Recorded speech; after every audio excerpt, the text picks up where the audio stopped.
म्हणजे मी तुझे बरेचसे रिव्ह्यूज बघितलेले आहेत. मी यूट्यूबवरच्या बऱ्याच सेल्फ प्रोक्लेम्ड क्रिटिक्सचे सुद्धा रिव्ह्यूज बघितले. आता अल्गोरिदमच गणलंय माझं, तर मला वेगवेगळे सेल्फ प्रोक्लेम वाले पण येणार, चांगले पण तुझ्यासारखे येत राहणार क्रिटिक्स, आणि कधी कधी आपण बघतो मज्जा म्हणून त्या सगळ्या ह्याच्यात. तुझे रिव्ह्यूज मी स्पेशली बघतो मज्जा म्हणून नाही, मला जेन्युइनली आवडतात तू ज्या प्रकारे रिव्ह्यूज करतेस त्यासाठी म्हणून बघतो.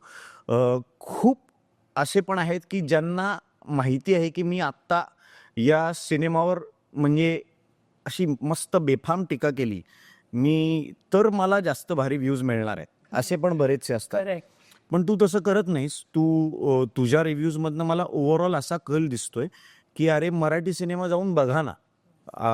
आपण का नाही बघत आहोत, आपण आपला सिनेमा सेलिब्रेट केला पाहिजे, असं तुझ्या रिव्ह्यूजमधनं असतं. तर मग तुझं काय मत आहे या सगळ्याबद्दल? कारण तू थोडीशी म्हणजे आमच्या टाईपची वाटते सकारात्मक,